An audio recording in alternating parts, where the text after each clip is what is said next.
Hola, amigas y amigos, queridos suscriptores de este canal cultural.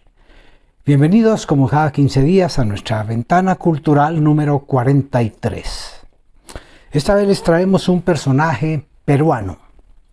Nacido en 1929 en Lima, Perú, fue escritor, cuentista, novelista, periodista, diplomático.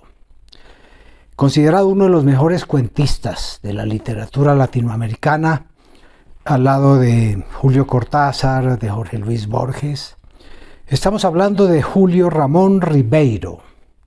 Julio Ramón Ribeiro Zúñiga estudió Letras y Derecho en la Pontificia Universidad Católica de Perú. En 1949 publica su primer cuento, La vida gris, en la revista Correo Bolivariano. El banquete se llama su cuento de hoy. En 1953, becado, viaja a Europa a estudiar periodismo en la Universidad Complutense de Madrid. Hasta 1958 estaría en Europa, pasando por Alemania, Bélgica, Francia. En la Sorbona estuvo. En 1958 regresa al Perú y luego en 1961 vuelve a París para trabajar 10 años con la agencia de prensa France Press. De 1986 a 1990 fue delegado permanente del Perú ante la UNESCO. Dentro de los premios logrados por Julio Ramón Ribeiro, podemos mencionar el Premio Nacional de Novela en 1960, Premio Nacional de Literatura en 1983 y en 1994 el Premio de Literatura Latinoamericana y del Caribe Juan Rulfo.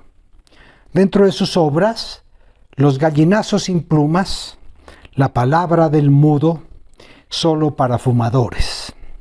En 1994 muere en Lima, Perú, nuestro personaje de hoy, Julio Ramón Ribeiro. Muy bien, los invitamos a escuchar su cuento El banquete, de Julio Ramón Ribeiro. Con 2 meses de anticipación, don Fernando Pasamano había preparado los pormenores de este magno suceso. En primer término, su residencia hubo de sufrir una transformación general. Como se trataba de un caserón antiguo, fue necesario echar abajo algunos muros, agrandar las ventanas, cambiar la madera de los pisos y pintar de nuevo todas las paredes.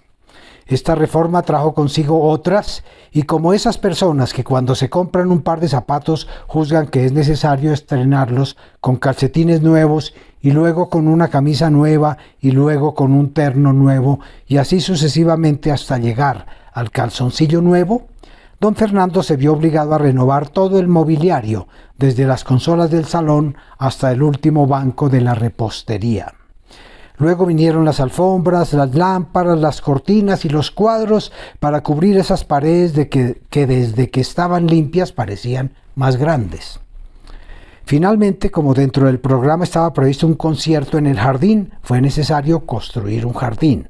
En 15 días, una cuadrilla de jardineros japoneses edificaron en lo que antes era una especie de huerta salvaje, un maravilloso jardín rococó, donde había cipreses tallados, caminitos sin salida, una laguna de peces rojos, una gruta para las divinidades y un puente rústico de madera que cruzaba sobre un torrente imaginario. Lo más grande, sin embargo, fue la confección del menú. Don Fernando y su mujer, como la mayoría de la gente proveniente del interior, solo habían asistido en su vida a comilonas provinciales, en las cuales se mezcla la chicha con el whisky y se termina devorando los cuyes con las manos. Por esta razón, sus ideas acerca de lo que debía servirse en un banquete al presidente eran confusas. La parentela, convocada a un consejo especial, no hizo sino aumentar el desconcierto. Al fin, don Fernando decidió hacer una encuesta en los principales hoteles y restaurantes de la ciudad y así pudo enterarse de que existían manjares presidenciales y vinos preciosos que fue necesario encargar por avión a las viñas del mediodía. Cuando todos estos detalles quedaron ultimados, don Fernando constató con cierta angustia que en ese banquete, al cual asistirían 150 personas, 40 mozos de servicio, 2 orquestas, un cuerpo de ballet y un operador de cine, había invertido toda su fortuna. Pero al fin de cuentas todo dispendio le parecía pequeño para los enormes beneficios que obtendría de esta recepción. Con una embajada en Europa y un ferrocarril a mis tierras de la montaña, rehacemos nuestra fortuna en menos de lo que canta un gallo, decía a su mujer. Yo no pido más, soy un hombre modesto. Falta saber si el presidente vendrá, replicaba su mujer. En efecto, había omitido hasta el momento hacer efectiva su invitación. Le bastaba saber que era pariente del presidente, con uno de esos parentescos serranos tan vagos como indemostrables y que por lo general nunca se esclarecen por el temor de encontrar adulterino, para estar plenamente seguro que aceptaría. Sin embargo, para mayor seguridad, aprovechó su primera visita a Palacio para conducir al presidente a un rincón y comunicarle humildemente su proyecto. Encantado, le contestó el presidente. Me parece una magnífica idea, pero por el momento me encuentro muy ocupado. Le confirmaré por escrito mi aceptación. Don Fernando se puso a esperar la confirmación. Para combatir su impaciencia ordenó algunas reformas complementarias que le dieron a su mansión un aspecto de un palacio afectado para alguna solemne mascarada. Su última idea fue ordenar la ejecución de un retrato del presidente que un pintor copió de una fotografía y que él hizo colocar en la parte más visible de su salón. Al cabo de 4 semanas, la confirmación llegó. Don Fernando, quien empezaba a inquietarse por la tardanza, tuvo la más grande alegría de su vida.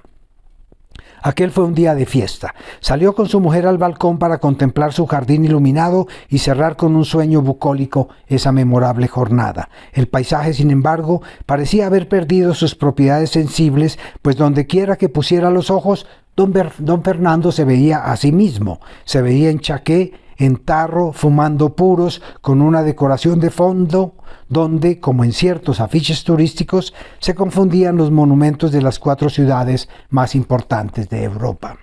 Más lejos, en un ángulo de su quimera, veía un ferrocarril regresando de la floresta con sus vagones cargados de oro, y por todo sitio, movediza y transparente como una alegoría de la sensualidad, veía una figura femenina que tenía las piernas de un cocote, el sombrero de una marquesa, los ojos de una tahitiana y absolutamente nada de su mujer.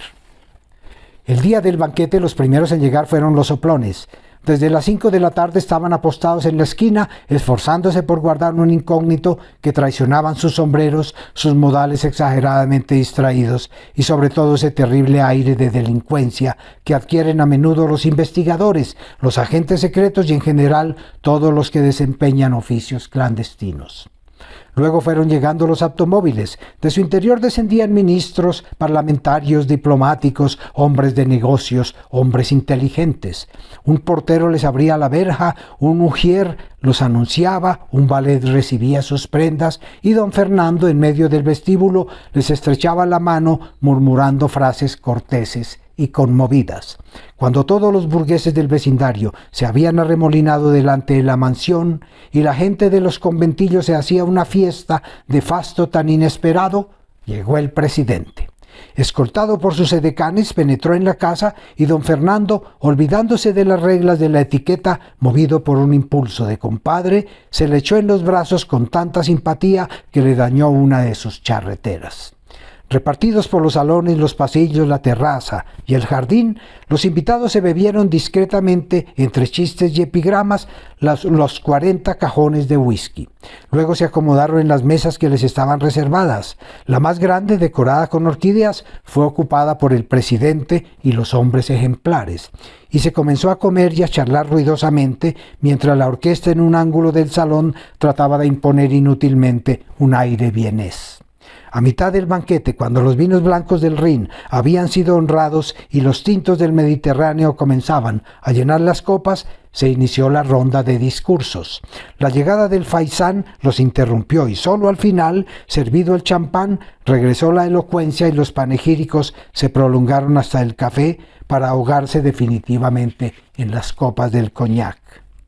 Don Fernando, mientras tanto, veía con inquietud que el banquete, pleno de salud ya, seguía sus propias leyes sin que él hubiera tenido ocasión de hacerle al presidente sus confidencias. A pesar de haberse sentado contra las reglas del protocolo a la izquierda del agasajado, no encontraba el instante propicio para hacer una parte. Para colmo, terminado el servicio, los comensales se levantaron para formar grupos amodorrados y digestónicos, y él, en su papel de anfitrión, se vio obligado a correr de grupo en grupo para reanimarlos con copas de mentas, palmaditas, puros y paradojas. Al fin, cerca de medianoche, cuando ya el ministro de Gobierno, ebrio, se había visto forzado a una aparatosa retirada, don Fernando logró conducir al presidente a la salita de música, y allí, sentados en uno de esos canapés que en la corte de Versalles servían para declararse a una princesa o para desbaratar una coalición, le deslizó al oído su modesta petición. «Pero no faltaba más», replicó el presidente. «Justamente queda vacante en estos días la embajada de Roma. Mañana en Consejo de Ministros propondré su nombramiento, es decir, lo impondré. Y en lo que se refiere al ferrocarril, sé que hay en diputados una comisión que hace meses discute ese proyecto. Pasado mañana citaré a mi despacho a todos sus miembros y a usted también, para que resuelvan el asunto en la forma que más convenga». Una hora después el presidente se retiraba luego de haber reiterado sus promesas. Lo siguieron sus ministros, el Congreso, etc., en el orden preestablecido por los usos y costumbres. A las 2 de la mañana quedaban todavía merodeando por el bar algunos cortesanos que no ostentaban ningún título y que esperaban aún el descorchamiento de alguna botella o la ocasión de llevarse a hurtadillas un cenicero de plata. Solamente a las 3 de la mañana quedaron solos don Fernando y su mujer. Cambiando impresiones, haciendo auspiciosos proyectos, permanecieron hasta el alba entre los despojos de su inmenso festín. Por último se fueron a dormir con el convencimiento de que nunca caballero limeño había tirado con más gloria su casa por la ventana ni arriesgado su fortuna con tanta sagacidad. A las 12 del día, don Fernando fue despertado por los gritos de su mujer.